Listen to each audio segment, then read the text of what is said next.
Hey everyone, welcome to another episode of Tide Talks. I'm your host Cameron Larmer, and today I'm joined by a very special guest. He's a photographer, award-winning filmmaker, and the co-founder of the Oceanic Preservation Society.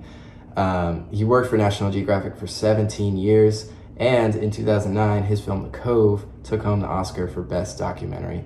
Louie Psihoyos, this is such an honor. Thank you for coming to the show. How are you doing? Good, Cameron. Really well. So obviously, as a marine scientist, I'm drawn to your work with the Cove and racing Extinction, but you also did 17 years of work with National Geographic. How did that influence you as a storyteller and as a person? Hmm. Well, I mean, I come from it's a kind of photojournalism that uses photography to try to change culture. For lack of a better term, it was called the concerned photographer. So, instead of like taking, most people think of photographers as like, taking pretty pictures. And I was interested in doing that, but using pictures to try to change the way people think. And that's quite different. A lot of my colleagues at National Geographic, and I loved what they did. Don't get me wrong, but they wanted to go to foreign places to shoot, foreign places or, shoot animal behavior. And like I said, I adore that stuff. But I was more interested in using photography to change the way people think. And that's quite a different genre of photography. And part of the inspiration for that came from, I guess, my musical heroes. The people that I really looked up to. That now these people your generation you have to Google it. But like people like Pete Seeger or Woody Guthrie. Woody Guthrie wrote the song "This Land Is Your Land," and one of his buddies was this guy Pete Seeger. And Pete Seeger and Woody would go around the country starting, unions for, workers that didn't have workers' rights. They were, I guess they were more like socialists. And, I listened to their music and it inspired me, to use art to try to advance culture. And photography, there's a whole group of photographers that would used like Life magazine stories. So Life magazine was a magazine that was like National Geographic of its day, but much more newsy. And they would go out and do stories that were, profound for its generation. Life magazine photographers were more popular than, any of the newscasters, but those were the people I looked up to.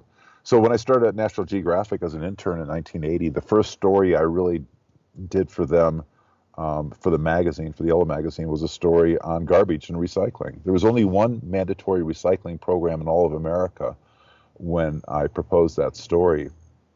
And I remember that back in 1980, National Geographic hadn't hired a new photographer in more than 11 years. And when I proposed that story, they liked what I had done as an intern, and they said, well, might as well keep them on. They weren't paying me that much. It was like $250 a week. But the money, it was never really important to me. It was I wanted to work for National Geographic my entire life, and people said, oh, well, they're not hiring. But, I didn't listen to sage advice and, propose a story, and then they kept me on as on contract. At that time, there was about 45 photographers on staff, contract, and freelance, and I was contract. But so I did the story on garbage and recycling, and it was a popular story, and they kept me on. And then this is a lesson, I think, for everybody that's your age, is like, so I'd spent like, let's say a good 5 or 6 years of my career up until that point. Remember, I started working as a photographer when I was 15 years old at newspapers. Then Geographic hired me when I was about 22 or 23. So, I guess 8 years. And I was doing this sort of concerned photography, right? I did a story on garbage and recycling. And then Geographic, sorry, it might be, there's trucks going by. It might be kind of noisy out here. It's a full house, so I've got to be outside. Geographic said, "Oh, this guy can make this kid." Remember, I was about your age at that time.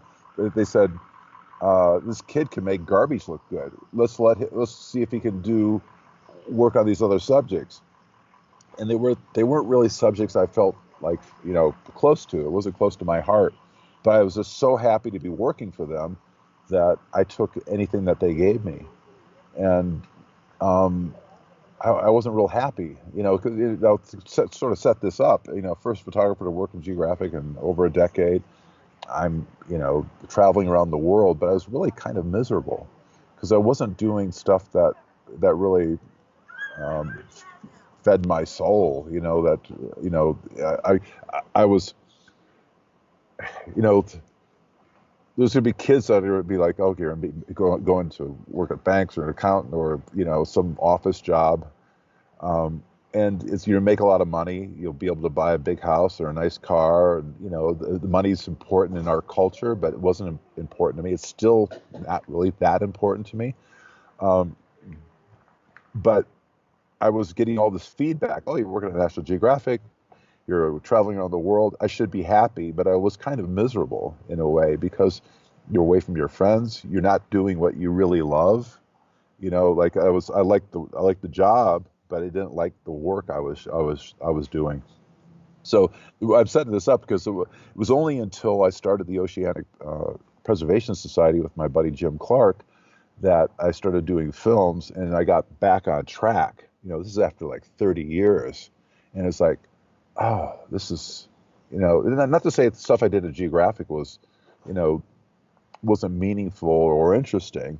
It's just that when I, got on track with it, when I got my objectives of what my intention of like using this photography and in this case film to change the world, that it really felt like, okay, this is what I was meant to do. This is what I was doing 30 years ago with photography or wanted to do, but I got off course because, I just forgot what my values are. When you're 20 years old, you don't think you have that much control over your life, or I didn't anyway. And I thought, well, these are just the circumstances I'm in. I'll make the best of it instead of saying, okay, this is exactly what I want to do. I'm going to stay focused on this. So anyway, a little soapbox life lesson there. What have been the benefits of using film as opposed to photography to enact change? Yeah, good question. I mean, I remember like when I was working as a photographer, I'd be on a flight and somebody would pick up a magazine, like a businessman, on the seat next to me. And, I didn't want to say, oh, I took that picture or I did that story. And I remember somebody once, picking up at Geographic back in those days, we spent 6 months to a year and a half to do a story. It wasn't like now where people go out and they do it in 2 weeks or 4 weeks. So this businessman flipped through a story I did for Geographic, and it probably took him 15 seconds, and it was just heart crushing. And I remember asking him, like, and I didn't say anything about, like, oh, I took those pictures. I said, well, I was just curious. I said, why did you flip through that story that quickly? And it was just, it didn't resonate with him. And, the pictures were still good. They still meant something to me. But I think when you're watching a film, as opposed to, think about that, you're looking through a magazine and the TV's on, somebody's talking to you, your head's somewhere else. It's hard to get people's attention. But with a film, you have this. It demands a lot more of your attention. It's not like you have it in the background, right? You're focused. You're on that screen, and you're there, and you have hopefully a wonderful story. You're still having photography, but it's at 24 frames a second.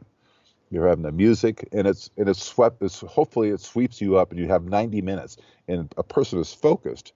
Unlike the person in the plane where you have like somebody interrupting if you want coffee or tea or soft drink, and the noise and the distractions. You have somebody's attention, and you're still using. It was still really valuable to be a photographer because I said it's the same thing, and what I'm. As a photojournalist, as opposed to a cinematographer, and they're really not mutually exclusive, but a lot of photographers, we think about everything that's in the frame, every nothing. Hopefully, the really great photographs. There's nothing gratuitous. It's all working in unison. That there's a great subject. The light is beautiful. The background's meaningful. It's not just fuzzed out. Like a lot of cinematographers, I don't understand them. I mean, I do understand them, but I think that this is kind of geek talk, but like they'll just sort of throw up a camera in the middle of a room and try to fuzz out the background, and the whole thing is to shoot it like a really small or really large diaphragm, so the background is out of focus. And it's like, as a still photographer, it's like, why would you do that? It concentrates you on the subject, but you're losing all that, possibility of getting the background to have have some information there. Like, why would you want to blur out a background if you could put something meaningful there? And I understand that it focuses on the tension. You're looking at a picture of me like you're setting up for an interview. You want the eyes sharp and nothing else, or so you're just looking at the face. But there's ways to do it that are more complicated. By thinking, what's the background? Is it meaningful? Is it helping tell the story? And I think those are the kinds of things that we're doing all the time. It's like, as a still photographer, where I've spent like, sometimes weeks or a month setting up one photograph, one frame, one two-dimensional frame, spending up a month for a picture, and you're thinking about it obsessively. And so, and I think it's that kind of respect, hopefully, that transfers over to filmmaking, where, everything that we put up on the screen at the Oceanic Preservation Society, I want them to, every second, every frame, to be meaningful, to have there be a point to it that, and it's nothing unusual. It's not like there's other filmmakers that don't think like we think. It's just that, I'm not just like a filmmaker that, is just happy to be making films. I want to take our idea of making films is like, how do you just, tell a story so that at the end of those 90 minutes, you feel like you're changed, like you've changed that person that's looking at you. You've thought about not just the story, but like, how do you want people to be different after they've seen your film? And that's why I think, films that we do, resonate with people. They carry it, or they say that film changed my life, or that was really profound, or now I think totally different about animals or the environment, or sustainability, or food. What am I putting in my mouth and how it's affecting the environment? Those are, so we take big questions and then try to construct a film so that we're almost like changing the DNA of the way people think, so that they come out of the film and they're different people. Growing up, one of my all-time favorite documentaries was your film, The Cove. Can you talk a little bit about some of the work that went into that? Well, the genesis of I'll start with the genesis of OPS, I guess. The idea is,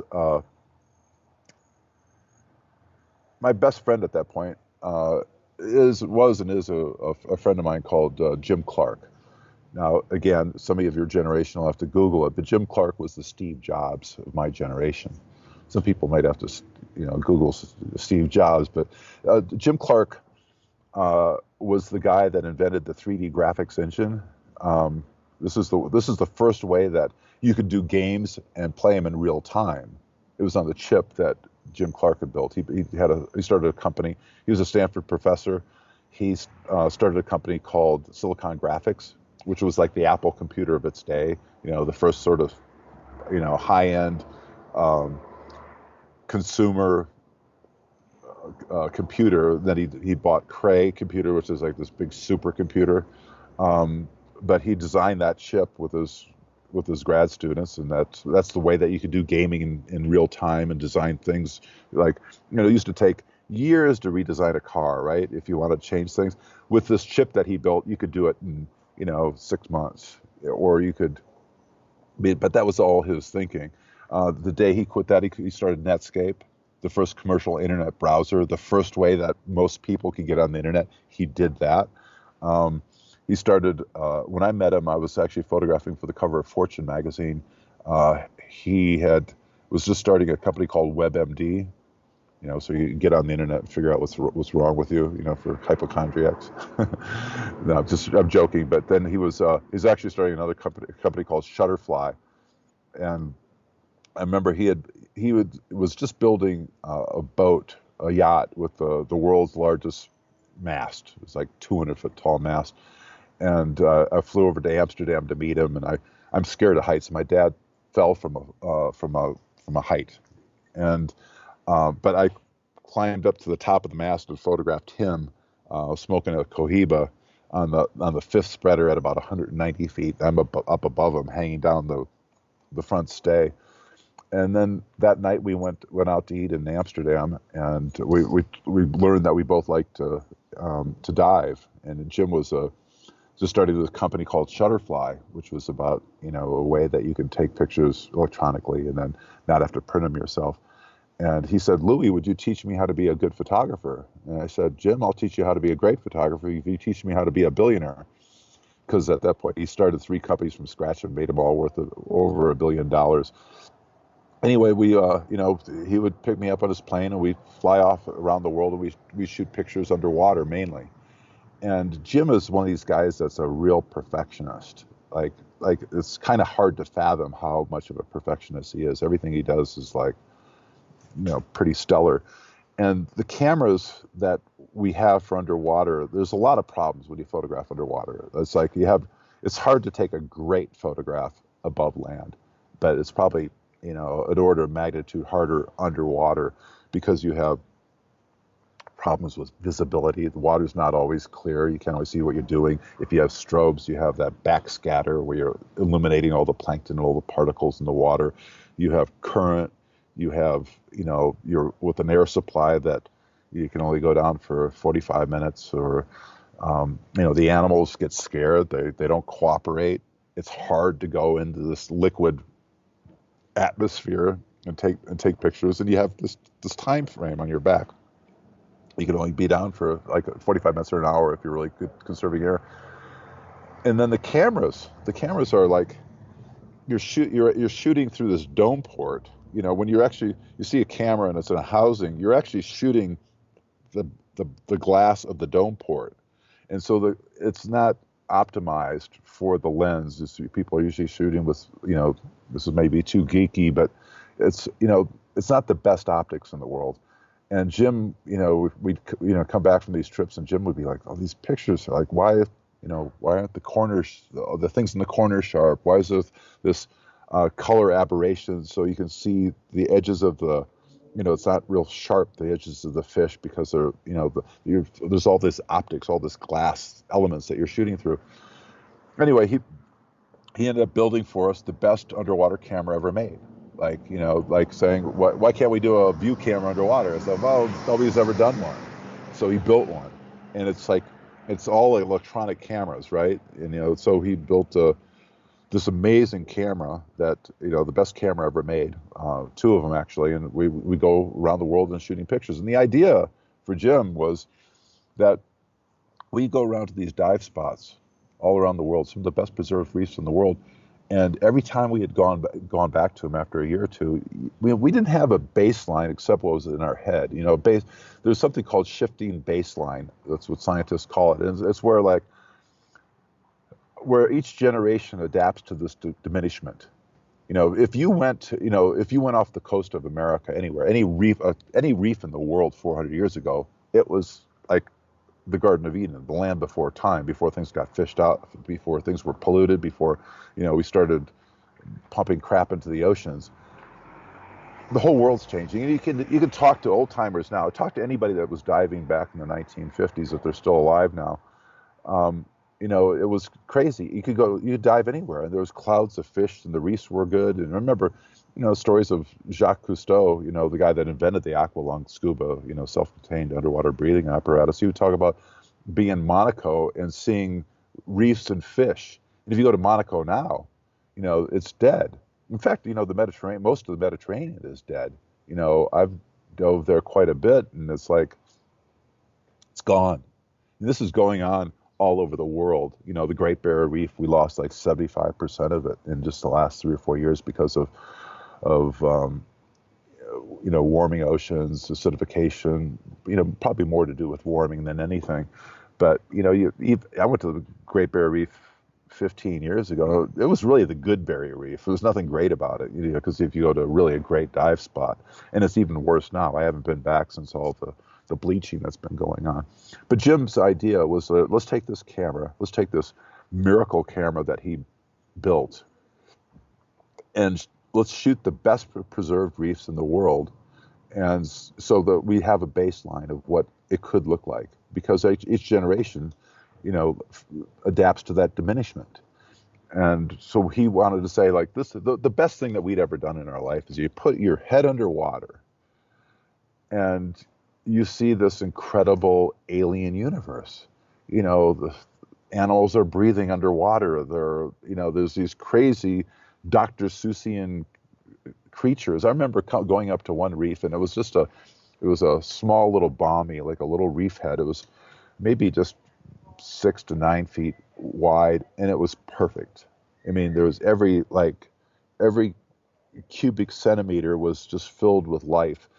And I remember, it was shallow water. It was only maybe 10 feet of water. And I remember turning to everybody around me and said, don't. I mean, I didn't want them to look at it because I didn't want them to kick it with a fin or something. This thing is perfect. And then what we would do, Jim and I, was we would set up this camera, this view camera, underwater with a tripod, and then we'd set up lights and light this reef like a movie set. And then with the camera, there's more detail with this camera than you can actually see with your eye. And it's beautiful. The reproductions from this thing, you can blow them up 6 feet, 9 feet, and you can see count the scales on a reef fish in the corner. But every time Jim and I would go back to these dive sites, they would, I remember we came up from one dive site in the Galapagos, and we came up, there's a bus going by, and there was fishermen illegally fishing in a marine sanctuary for sharks. And he said, somebody should do something about this. And I said, well, how about you and I? And he said, what do you mean? I said, well, we'll use your money and my eye, and we'll make films. But the idea is, like, when I was working for Geographic, again, I'm hearkening back to an era that, it might be hard to imagine, but like photographers back then didn't usually carry around a lot of lights. And everything I did back then, I lit them like almost like studio scenes, so that you can, great depth of field, light up the colors. And because you had to, the films were slow. The stock of film that we're using was ASA 64. It's a very, you need a lot of light for that film. So I would travel around like a movie set, and all my inspirations back then were cinematographers. So I had this idea in the back of my mind. The great people with lighting were the movie cinematographers back then.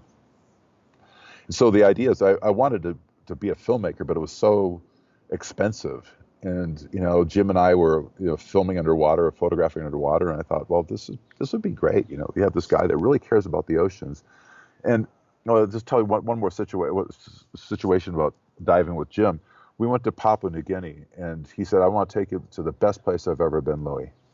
And I was so excited. He said he could be down there. He did a night dive, and he could look up and he could see the stars. The water was so clear, and there's so much life underwater. So we flew there, we sailed about a day and a half, and he dropped in on the coordinates. And he came back up, and he was like almost in tears. And he said, it's gone. It's not there anymore. And I said, are you sure it's the right GPS? He said, yeah, I'm positive. This is the spot. It's just that it was all in rubble. And so, there's a lot of dynamite fishing going on. We don't know if that was what happened. It could have been a bleaching event. It could have been, only a few things there could have been. But so those situations where we saw with our own eyes the shifting baseline, where people were illegally fishing in marine sanctuaries, people blowing up reefs, you'd see that all around, especially in the Pacific where we were going. And he said, yeah, let's start the Oceanic Preservation Society. And, I convinced him that we'd make films. The problem was I'd never made a film before.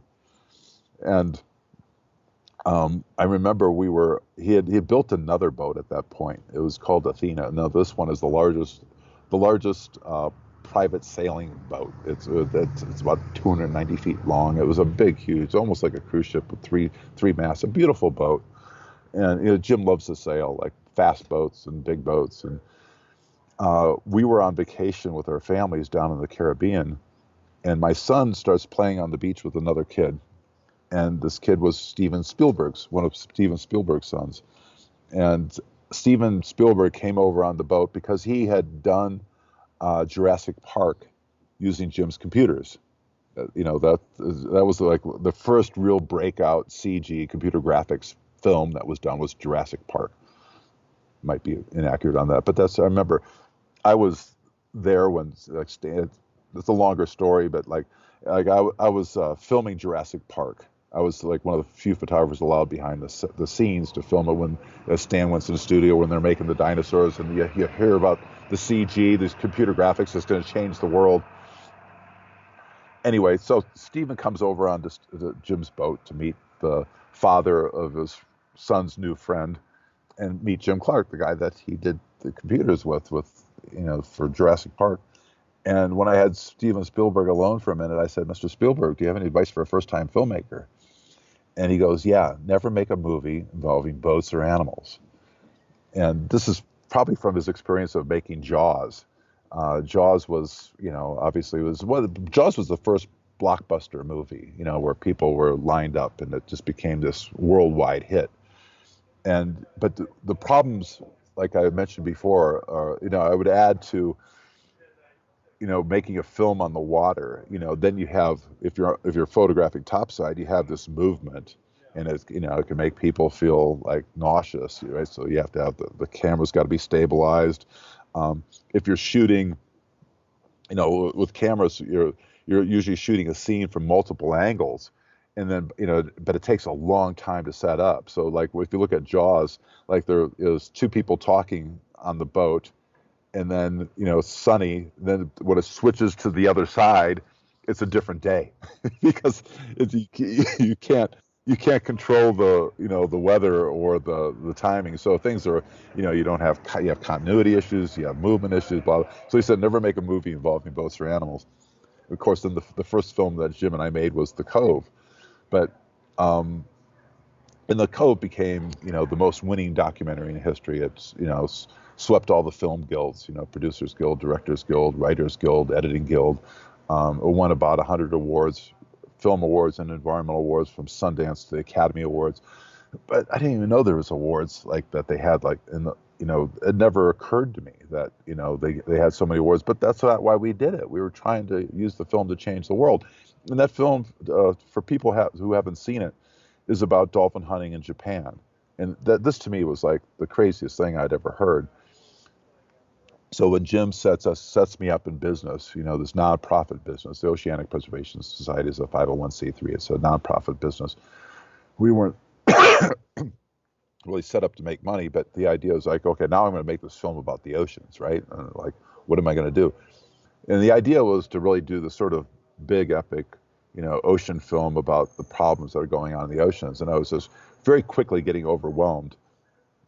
And at one of these ocean conferences, I was going to, it was a marine mammal conference down in San Diego, and one of the people that's supposed to talk, so these are scientists talking. There's like 2,000 marine mammal scientists talking, and they're doing these poster sessions, they call them. So every scientist gets up there on 3 different stages in 3 different rooms, and they're talking about their topic. And these are PhDs talking about PhD type stuff, like really going in, left turns into the weeds, alleys of exploration that, like, you have to be a PhD to kind of understand what they're talking about. And one of the guys that was supposed to talk on a video night, like one of the most popular events, was Rick O'Barry, the guy that captured and trained the 5 female dolphins that collectively played the part of Flipper for the popular television TV series. When I was a kid, Flipper was a TV show about a ranger who had, this trained dolphin in his lagoon. But Rick O'Barry was the guy that actually had trained these dolphins. And he was going to talk at this conference on Saturday night. At the last minute, the organizers of the festival wouldn't let them talk, and that's because it was run by the Hubs Research Institute, the nonprofit arm of SeaWorld. And I asked Rick what was he going to talk about. He said, well, I was going to talk about the dolphin slaughter in Japan. And that just blew me away. Like, how could, people be eating dolphins in this world? It would be like eating your kids. It's like dolphins to me are, to most people in the Western world are, animals to be revered, not to be eaten. And I remember Rick said, yeah, they actually do it in Japan. They kill more dolphins than any place in the world in this little cove in Japan, in this town of Taiji. I'm going next week. Do you want to come? And I said, well, I do want to come, but I'll have to catch up with you. And what I didn't tell him was I was going to take a 3-day crash course on how to make a film.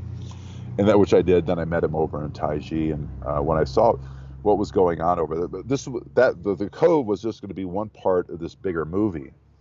And then, or maybe no part of it. I was just going over to see what was going on.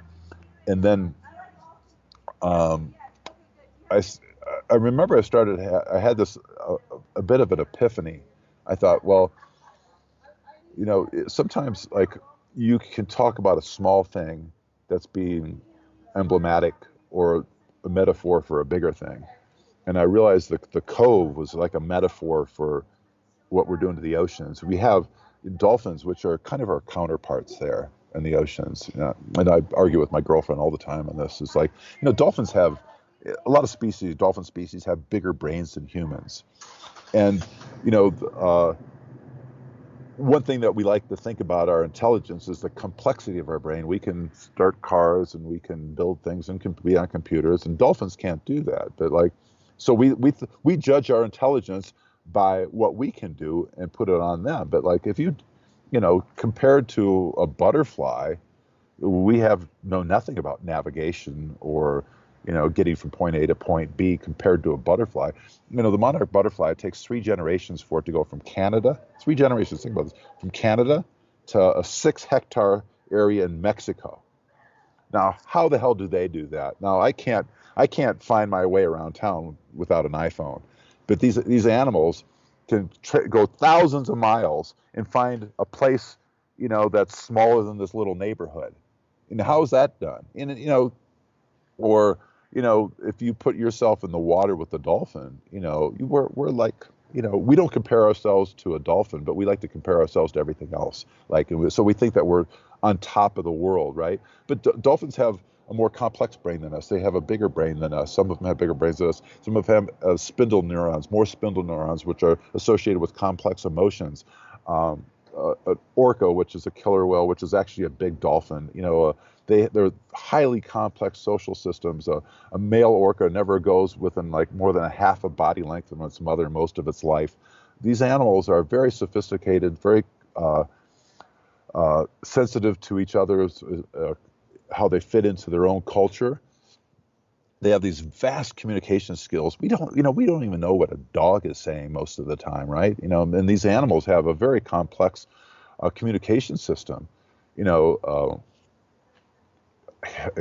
some of the anecdotal things about cetaceans. Cetaceans are anything from the great whales to dolphins and porpoises, but these animals, they can communicate across thousands of miles of oceans. They know where they're at. They can tell each other where the food supply is.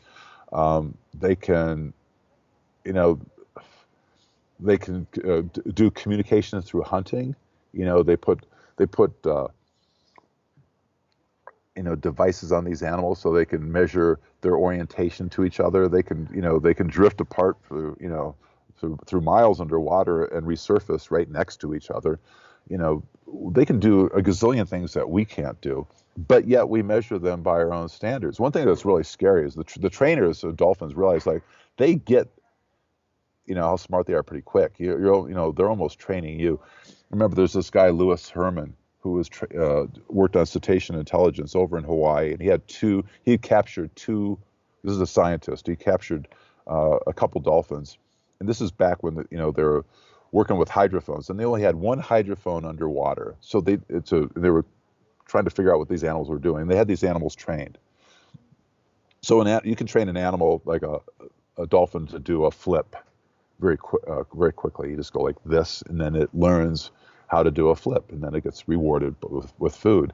And you have two animals in a tank, and you can say, together, do a flip. And they get this almost instantly. They're very sharp, right? And then they also had a command for be creative. That was be creative. And these animals, the first time they go together, be creative. And these animals, they have one hydrophone underwater. They're squeaking, and they go and do a trick that they've never done before. So they go they go underwater. They come back. They do a double flip. Then they come out, and they both simultaneously spit water into the face of the instructor. And the PhD students that were watching this were like, holy cow, these animals are like, they are alien creatures. They are very intelligent. We can't, they just taught us that we don't know near enough about them. And what had happened after my recollection of the story that Louis Herman said is that these PhD students went out and released these dolphins back into the wild, which is exactly what happened to Rick O'Barry, who the guy that trained Flipper.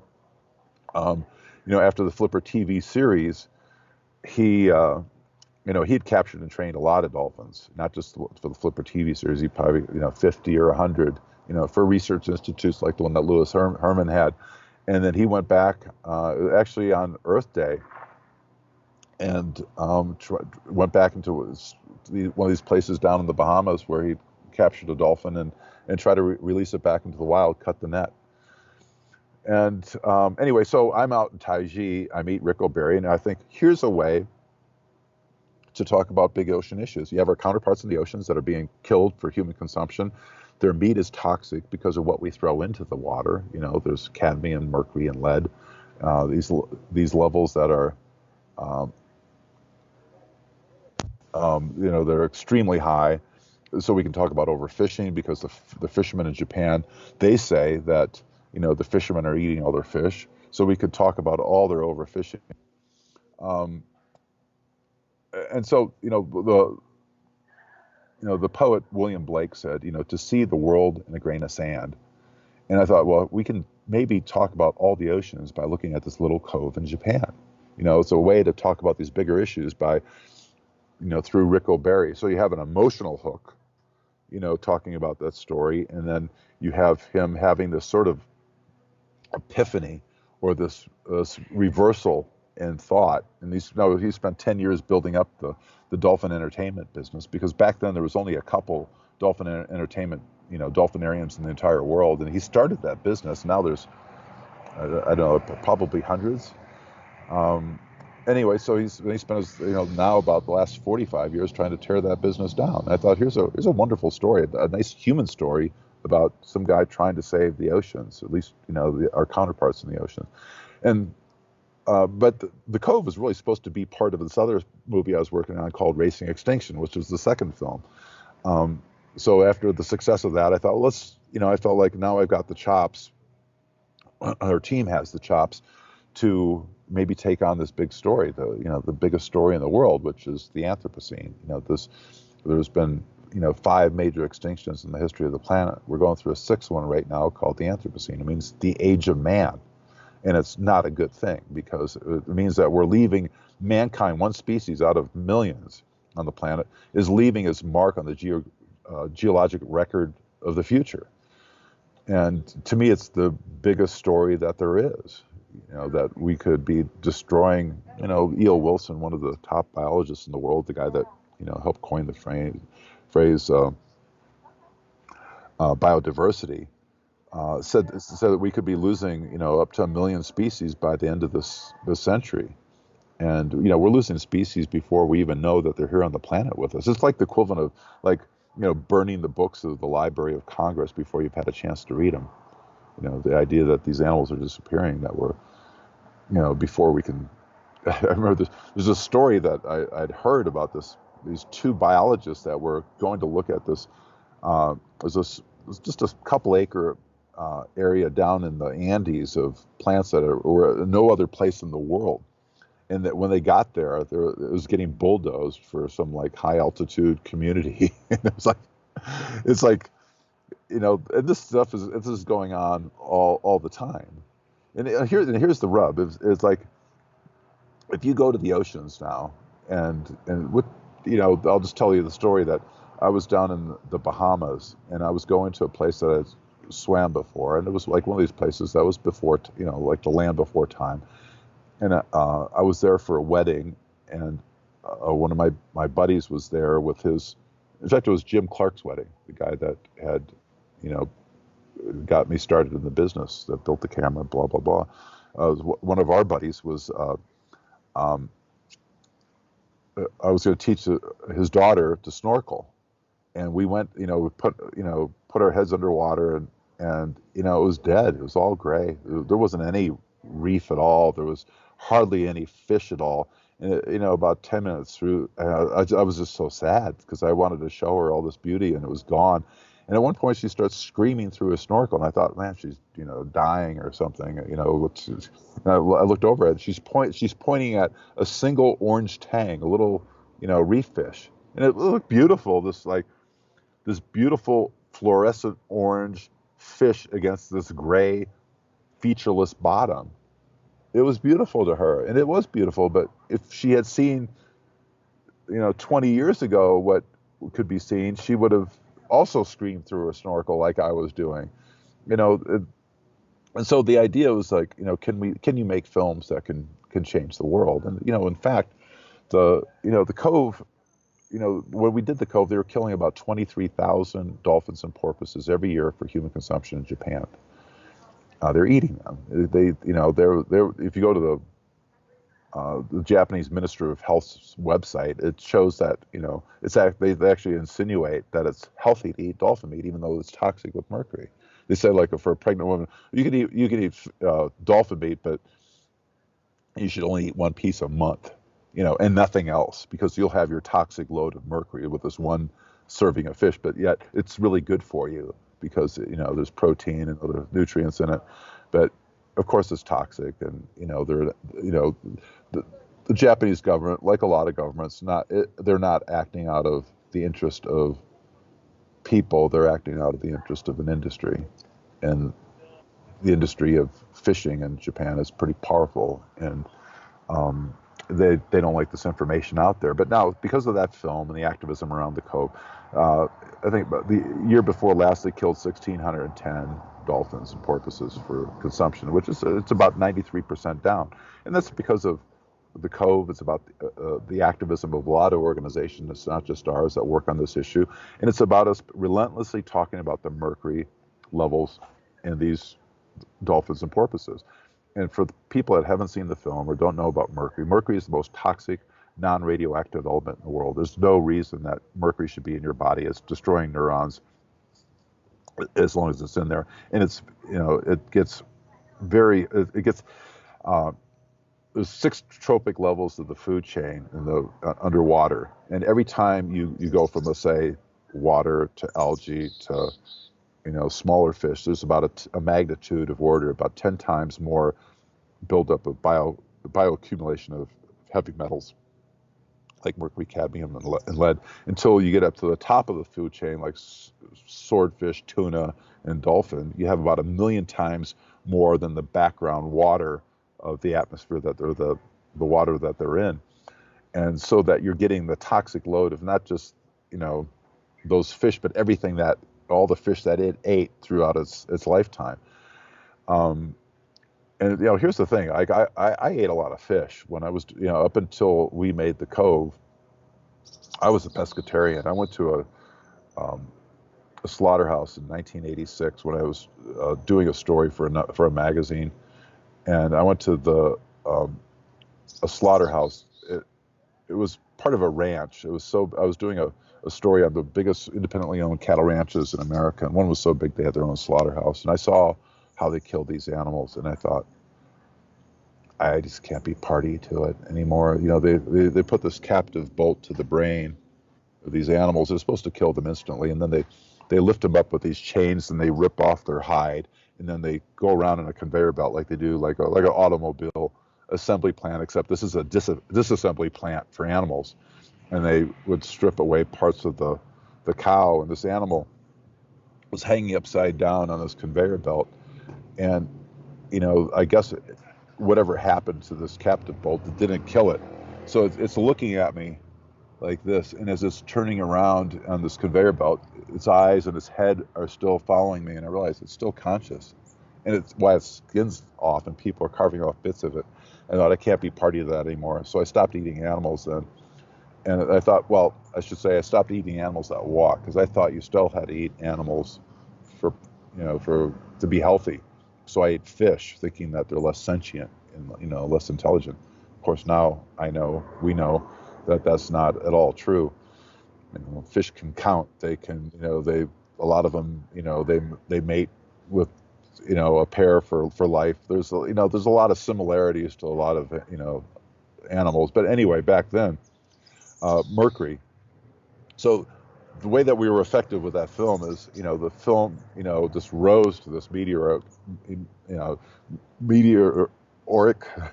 rise to the, in cinematography, and it got noticed in Japan. And so every time that Rick O'Barry and I talk in Japan, we try to use the word mercury in every sentence. Because, think about this for a second. In Japan, they would go, okay, but, here we eat, dolphins and whales, but in America, which are sentient and intelligent, but in America, you guys eat cows, pigs, and chickens, and pigs are, smarter than small people, young people, and I would say, yes, that's true, and please protest them over here, but your dolphins have 5,000 to 5,000 times more mercury than allowed by Japanese law if it was a fish, but it's a mammal. So it's toxic. So we try to use the word mercury in every sentence we use when we talk to the Japanese press. So it's not so much about sentient intelligence, because it's right. We're hypocrites. In America, I don't think in this day and age anybody really needs, and you can make an argument for it, and I think we make a pretty good one, that you can live longer and healthier with a plant-based diet. The third film I did was called The Game Changers. It's about plant-based super athletes. One of the world's strongest guys, Patrick Baboumian, carried more weight further than anybody else on the planet. He's plant-based. Scott Jurek, the most accomplished ultra runner in the world. These are guys that run over 33 miles. Scott has the United States record for running the most in 24 hours. I think he did 165 or 167 miles in 24 hours.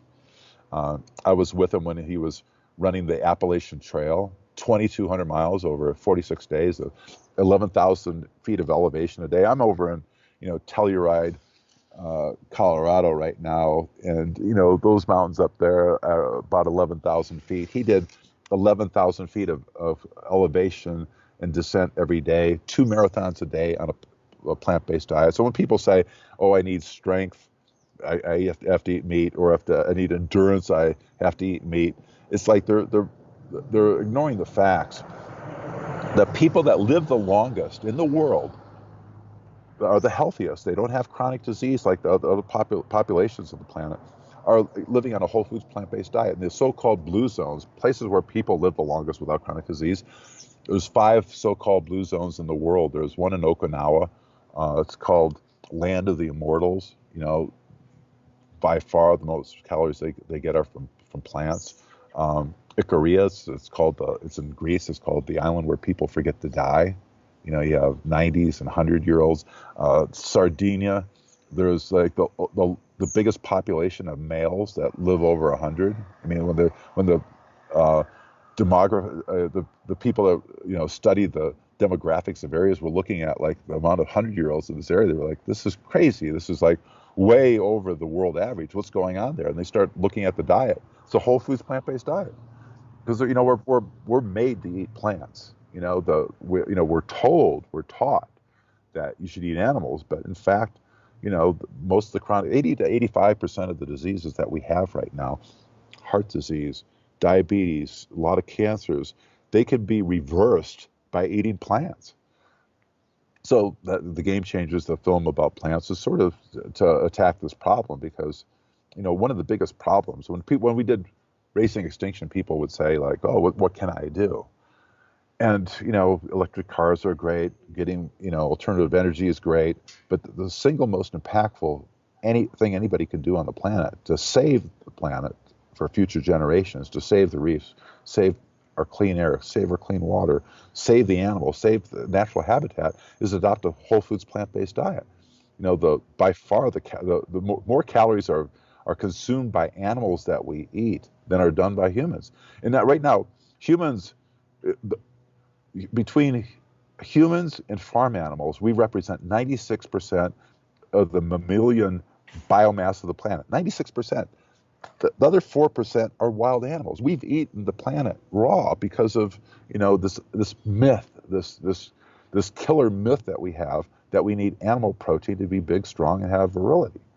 And it's absolutely just not true. If you don't believe me, go see the Game Changers. That film has probably done more to save the environment than the Cove or Racing Extinction. The thing is, it's a win-win-win all across the board. It's better for you, better for your own health, better for your mental acuity. You're not clogging it up with mental.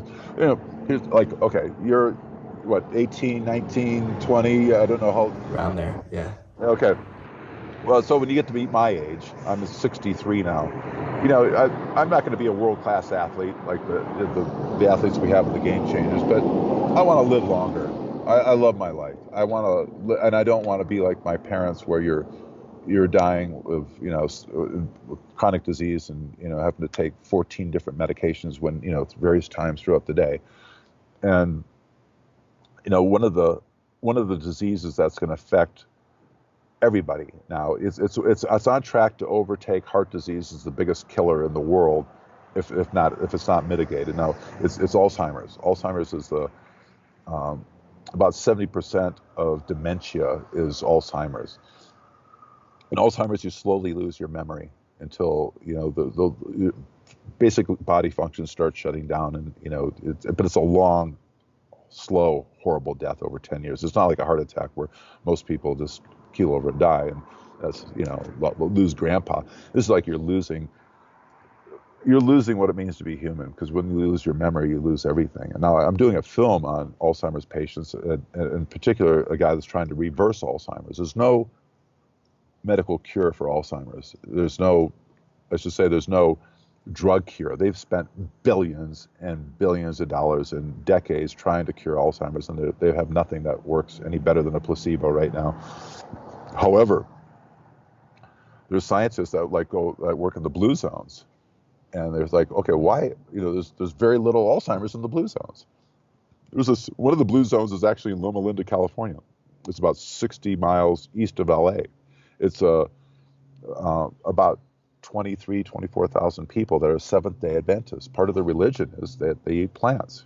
They take the Bible literally. I think it's in Genesis where it says, I'm paraphrasing here, but where God was supposed to have said, and let the fruit of the trees be thy meat. They take that literally, and they're vegetarians. And I've been down there. I spent a week in Loma Linda, and it's like you go to the gym. There's 300 people there that are 80 years and older. They're doing like flips on the parallel bars. It's like they're kids, and they're going to church, and there's like 90-year-olds skipping to church holding hands like they're kindergarten kids. And now the couple, Dean and Aisha Shirzai, they started the Brain Health and Alzheimer's Clinic in Loma Linda Medical University, big university down there. And they started it, nobody came.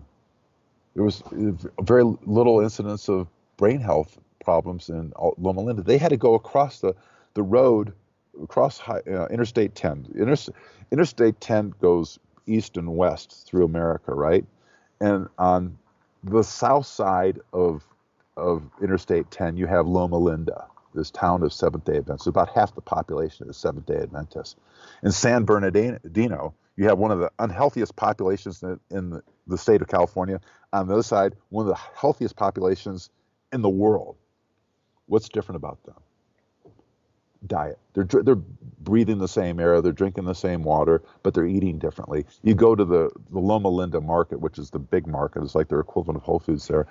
They don't sell meat. They don't have a meat counter. They'll have like, faux meat, faux shrimp, they'll have a milk case, but it's primarily plant milks, oat milk, rice milk, soy milk,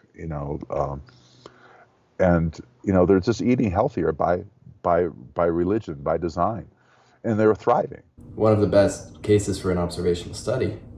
Yeah, yeah, and so now they have 5,000 people that have come through the Loma Linda Alzheimer's Brain Health Clinic, but only 13 of them have been vegetarians. In a town where half the population is, vegan or vegetarian, you would expect the population to be half, right? You should expect about approximately 2,500 or 2,000, of their patients to be vegans, but they're not. The vegans are healthy. They're out skipping in the woods. Why, everybody fed the myth that you need animal products is dying an unhealthy, untimely death. The Game Changers does a fantastic job of focusing on health benefits, but there's also environmental benefits. There's deforestation, where so much of this land is being used to grow the grain that goes into animal agriculture, that there are, lots of these environmental factors tied in as well. Yeah, here's the deal. I mean, you're right. You're right. It's the average person in America eats about 10,000 animals in their lifetime. And every the difference between a vegan and a meat eater, you save about 3.5 tons of carbon dioxide, about 9,000 square feet of area that doesn't have to be turned over to grow food for animals. Save about 401,000 gallons of fresh water. Fresh water, if you look at it, is like one of the biggest problems that we have. And by far, most of the fresh water that we use is used for animal production, in the course of animal production. The list goes on, but here's the thing, only about, if you look at the white papers on this, only about 7% of the population will change their diet based on the environment, and some, a very smaller percentage of that will change their eating habits because of animals, because we have this deep ingrained myth in our culture that you need animal production, animal agriculture to be big, strong, and have virility. And so we looked at the information and said, well, it's not a bigger billboard. It's not another film talking about, poor animals, and, and it's true. The amount of animal suffering that goes on. You look at if you include fish, the trillions of animals that are killed to support this myth, it's just crazy. But what we learned, I think the Game Changers has had this phenomenal meteoric rise of throughout popular culture. In the first month it was on Netflix, searches for plant-based diet went up 350% worldwide.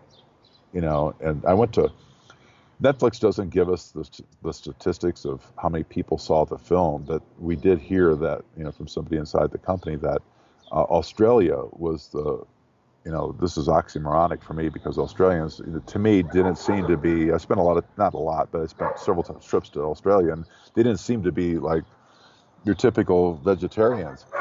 But I just did this trip around the world in February. This is before COVID really started to hit.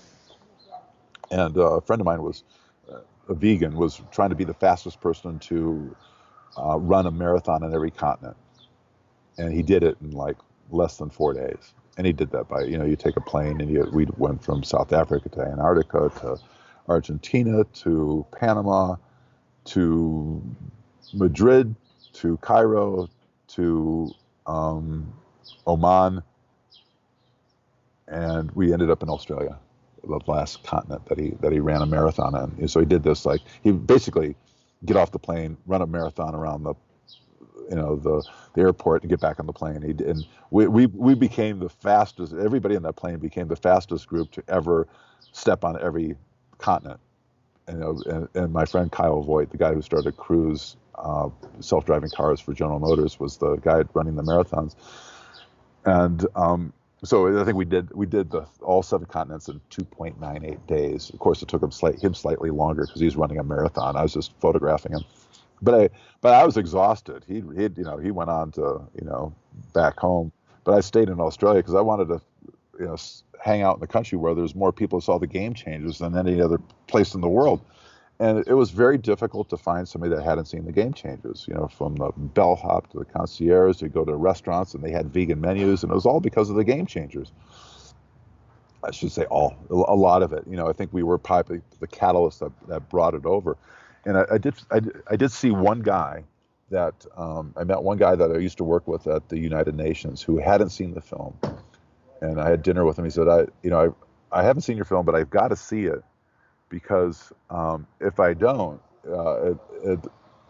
if I have a dinner party at my house, nobody's going to come unless it's vegan. So, I mean, anecdotally, the film has, had this incredible effect around the world, but it wasn't focused, I think once we made the argument in the film that it's an optimal diet, that it's better for you, then we can say, by the way, it's better for the planet, it's better for animals. But until then, people don't care, so we've realized that, you can make a good film or you can make an effective film. Or you can make a good effective film, and rather than just try to make a film that's satisfy us and make us feel right. It's like how do you make a film? How do you reverse engineer a film so that people get changed? And that's kind of the goal. We did that almost accidentally with the Cove, but now we figured out a structure, figure out where people are at and try to make a film for that rather than give them the information. Like 20 years ago, it used to be, let's just make a documentary and to give people the awareness. And it's like, well, the awareness for us now is like Act One. It's like, how do you construct the film after that so that people feel they can change things? You bring up a lot of great points. I think in what you've talked about with the Cove, and also in your film Racing Extinction, you have a prelude with a blue whale. I think so often we hear about really big species like blue whales and how, those species can kind of act as a gateway into protecting a bunch of other species that we don't hear about. You also mentioned E.O. Wilson, who has talked about a half Earth protecting, 50% of land and water.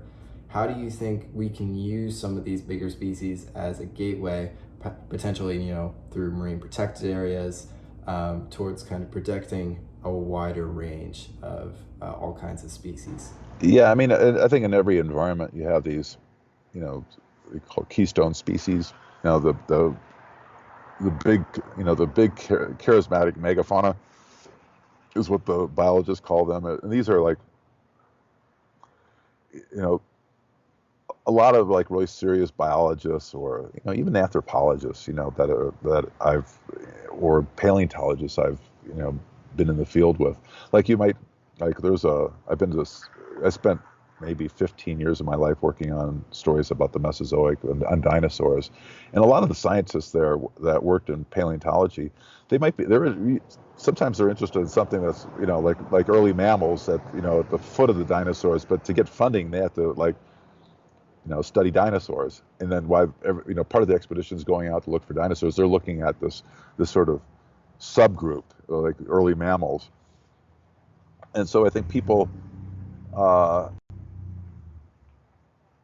the big charismatic megafauna gets people interested, but I think the people that are serious by far more interest than dolphins and blue whales to people should be plankton.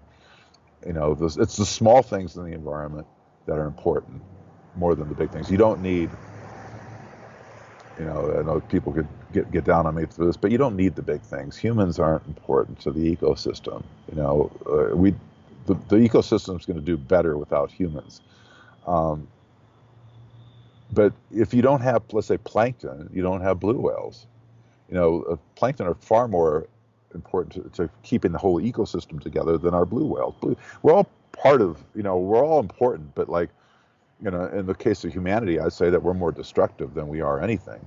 But other animals, these big keystone species get people interested in the ecosystem, and once you're there, you can start noticing oh my God, there's a lot more birds here, or there's a lot more of everything. And a healthy ecosystem has everything's working. Even if you go to Africa, most of the animals in Africa are they're really giant zoos. These are caged parks, so that they might have 6,000 hectares, but it's fenced, and you have a little ecosystem in there. But you don't have to manage a healthy working ecosystem. It manages itself just fine without people. This garbage truck. This idea that you need humans to kind of cull the species and keep it under, management. The ecosystem, it was fine here for billions of years without us. And the only reason it needs to be managed is because we've disrupted this equilibrium. That's where the problem is. But these animals are important to get people interested in other species. Just, like dolphins gets people interested in the oceans.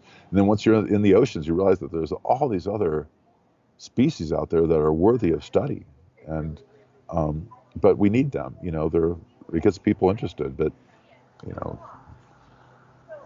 What's the message that you want people to ultimately take from your work? Whew. Big question. I mean, well, yeah. I mean, I think when you're a kid, when you're a child, my girlfriend's sister just has a baby here, and like a baby toddler, 18 months old, and they look at the world through fresh eyes, right? And we get indoctrinated to our culture, other people, other ideas, and question everything. I think is to question everything, be in awe of everything. Everything's worthy of your investigation. When I was at Geographic, there was a photographer doing a story on life in the crack of a sidewalk, and I don't think it ever got published, but I love that idea that like you can look, if you look closely enough at life, there's fields of investigation. There's that are worthy of investigation. There's a beauty and an intricacy of life that is, in racing Extinction, there's this guy, Eric Good, who has a turtle conservancy, and he says, these animals, these are the last species of the last animals of a species being preserved in his sort of turtle farm. And he said that each one of these animals is, more valuable than what's considered a great painting, in the modern art world. And I agree. Life is awe-inspiring. Just looking around at every little thing. Like you do, like a kid, looking at the world through kids' eyes, and hopefully, if there's anything that people can take away is to adopt more of a plant-based, a whole foods plant-based diet, so they can live longer. It's I think we're, as a species, we're kind of selfish and self-serving, and we're interested in what's good for us, not the environment. There's only a few percentage of the people, that really act for the greater good. But here's the thing, though. I'm doing a film right now with Desmond Tutu and the Dalai Lama. It's called "Act Like a Holy Man," because that's what Desmond Tutu sort of chides the Dalai Lama. But they say that here you have two of the greatest spiritual leaders in the world, and our team had them in a room in Dharamsala where the Dalai Lama lives for about 4 days, and they just talked about what it means to be human. And the only way that you can really get joy, in America, we it's in our Constitution, right? The pursuit of happiness, right? But they would sort of dissect happiness into like the greater joy, the greater thing would have joy.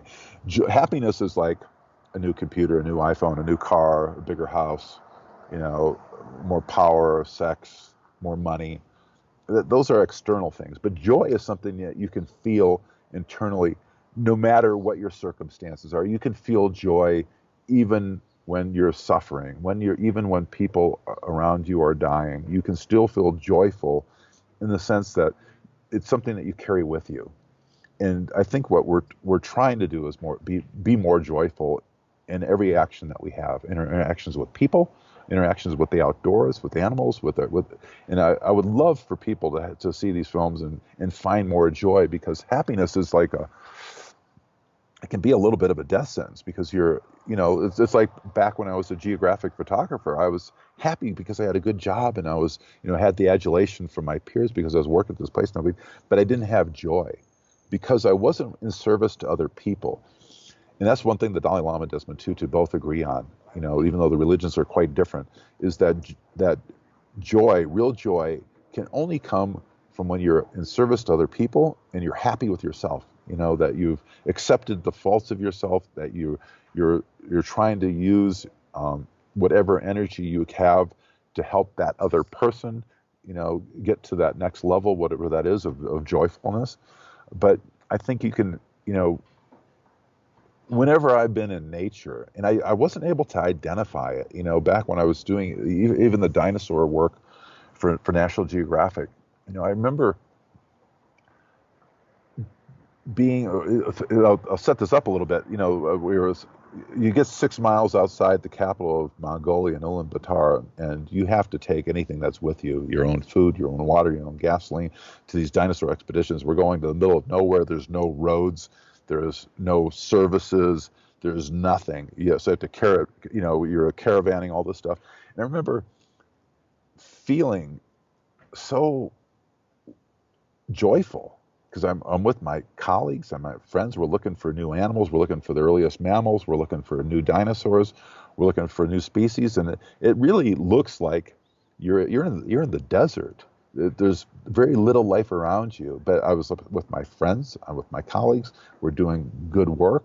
And I was like, why do I feel so joyful? It's because you're around nature. You're around friends. You're doing something that you love to do. And, hopefully you're going to take that work. And, in the case of Geographic, millions, tens of millions of people are going to see it and be informed. And so you are in service to this spirit of helping other people. And that gives me joy, and I mean, you don't have to be working for a big magazine or being a movie maker to find joy. You can be a hairdresser, a housekeeper, or just the next interaction that you have with a human being. Take time to ask them how they're doing, what they're doing, and just share the joy of being in the same space with them is like a big service. But I hope the films really just wake people up to the beauty all around us, and the idea that we're all gonna we can get through this if we get through it together. We're all sheltered in place right now, and if there's anything to be learned from COVID, which by the way is started from the people eating animals. It's the interaction of wild animals coming into an environment where people are eating these animals. So like it was a bat species, either the feces being introduced to some of the animals that they were eating over in Wuhan. The SARS epidemic, of 2002, 2003, I went there after the SARS epidemic would, thankfully clear it up, but they were serving the same animals up. They have bats there because there's something in Chinese culture called zhenbu. It means zhenbu is where you're basically taking the spirit of the animal, and they think that you're gonna get the benefits of it. So that if you eat a bat, it's going to help your vision because bats can see at night, and so very strong likelihood that the coronavirus which is caused by a bat coronavirus that spilled over to the animals that they're also eating in the markets, not just for bats for vision, but they're eating animals because they're trying to get what that animal has, so that eating a snake is good for erections, or a rhino horn. You didn't see rhino horn at the general markets. A lot of that stuff is in the back rooms, but they're eating stuff like this very bizarre notion that you're going to get, the aspects of that animal to help you. And by the way, you think that's crazy. It sounds like batshit crazy stuff, right? To eat a bad thing is going to help your vision. But, we have our own form of zhenbu right here in America, thinking that you're going to get the strength and the virility of an animal by eating its flesh. So we're pretty crazy too. Excuse me. Um, so anyway, that's it. I just hope people, we wake people up enough so that we can save this environment before we destroy it. Well, Louie Psihoyos, you talked about asking people simple questions, so I'm going to keep this one simple. What are you doing next? What's coming up?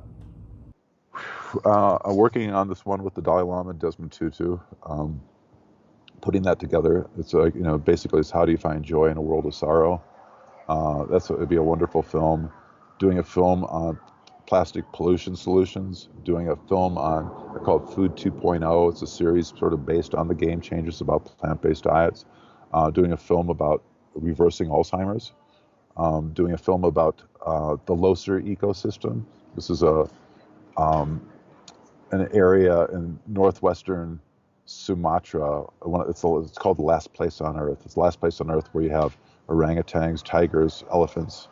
Um, let's see, tigers, elephants, orangutans, and I know they have sun bears there too, and rhinos in the same ecosystem. Just being decimated because of palm oil plantation. But we're focusing on the activists. There's a bus going by.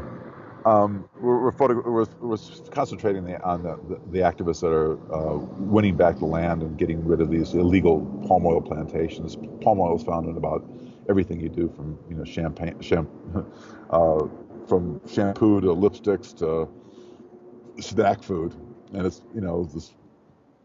Then we're also doing a film on female big wave surfers that got pay parity in the sport of big wave surfing. Primarily a male-dominated sport. And I'm not, there's a lot of projects. I'm not directing them all. I'm executive producing, which means, finding the money and assembling the teams. And we're doing a film also on the Fermi paradox, which is, it's basically a film about Elon Musk going to Mars. It's, but why go to Mars? It's because, there's a lot of people who feel that we need to become an interplanetary species if we're going to save the DNA of this planet. There's a lot of existential threats that could take out the planet. There's a meteor that came, this last summer, it came about a fifth of the distance between the moon and the Earth. And, it wasn't big enough to take out a planet like ours, but it was big enough to take out a city, and do some big damage. The one that erased the big dinosaurs, 66 million years ago was only a few kilometers wide. It was huge, but that was a life changer, and it certainly changed life for the big dinosaurs. Now, and there's people like Elon Musk that think that if we don't become an interplanetary species, we could be erasing 4.5 billion years of evolutionary progress. So that's it. Full plate. Thank you so much for coming on. It's been a pleasure to have you. Yeah, thank you, Cameron. Good luck with everything you're doing. Cheers.